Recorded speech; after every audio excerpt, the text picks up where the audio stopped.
What it do, y'all? This your man King Eric, the Media Assassin, coming at y'all with another video. Subscribe, hit the like button for me. Now, before I go on, I'm gonna let y'all know what's been going on with me and why I haven't been here for the past couple days. The reality is, we got some bad news. My co-host, for those who don't know, you heard him on several shows, who goes by the name of Brandon Patrick, aka Pittsburgh Pat. He's currently in serious condition. Right now, he's in ICU fighting for his life. So, everybody that listens to this show, send your prayers out him, because Pittsburgh Pat played a huge role on Off the Cuff Radio. He helped me get a lot of guests. He helped me bridge that gap when it comes to New Orleans artists. He helped me get interviews with Soldier Slims and BG's people. So, be sure to send your prayers out to that man, because that man has contributed a lot to the culture. He loves hip-hop with a passion, and we was going to have Soldier Sundays for him as well. So hopefully, prayerfully, he'll fight through this and make it through. And we need every prayer we can with this one. So with the topic at hand, this caught me off guard. Pete Rock denies producing the album for Canibus, and he calls it trash.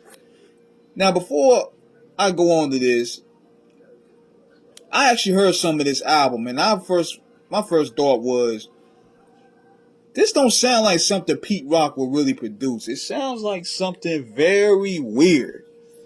It wasn't mixed proper. Canibus did his thing up there, but the beats itself, it wasn't Pete Rockish. You know what I'm saying? Because one thing about Pete Rock, you could tell he mixes and masters his production very cleanly. And this album didn't have any of that. So I thought it was pretty odd. So he went on Twitter and he said, I would never, ever, ever produce something that sounds this bad. Oh my God. This is a thirsty move by Canibus. People, but he don't sound good on it. What the fuck? Oh my God. Y'all got to stop being so thirsty and disrespectful, man. That's how you keep running in the mud. This is super trash. He posted the album up. And then somebody else said, damn, that's not you. Damn, I was wondering. Pete Rock said, hell no. Man, shit, I'm not going to even misrepresent myself in this game ever. They will do it before me. So, this post got the attention of Canibus manager, go by the name of M80. And he said, thank God I will never be as corny as Pete Rock. First suing Nas, then saying he didn't authorize the EP with Canibus that I paid him for and have the bank receipts, production sign-off, and guest sign-off memo for. Tried to get me to pay him an extra $3K or he acted out. He added an alleged message from Rock that read, out of respect, you beat me for 2 beats. Out of respect, you should pay me $3K more. This signature is not to get $10K for a whole album for Canibus. You want to stay in biz with me, you gotta respect me and stop trying to get over on me, 80. You know this is not cool and you should not honor what I'm asking. You got $10K to pay me, so pay me $3K more and I won't feel like an asshole dealing with you. This is what Pete Rock said in response to M80. M80 also came, he said, don't front for your fans, Peter.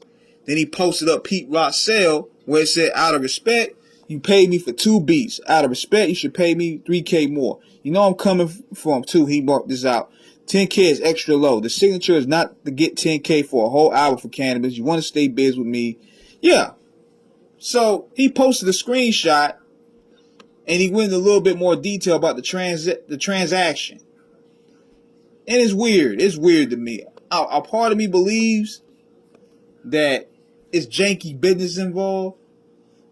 And dude also said, Pete finessed them, but not me. I paid Pete for a verse in 2011. This guy go by the name of Markov. I paid for a verse in 2011, and after we released it, he recycled the first 8 bars on Diamond D's 2013 album. I paid him for 2 beats for the Canibus EP. Then a year later, he sold me one of the beats. He sold me the Sauce Money for his album. Then, after I picked the replacement track for Canibus, he goes on Twitter say the track was only intended for Flea Lord. But now Pete is telling the world he didn't produce it. And it's like, no. Pete Rock fans are smart enough to connect the dots. Like, hey, Pete, you all right? Because everything Emmett is saying on his and Canada's behalf makes sense. Wow.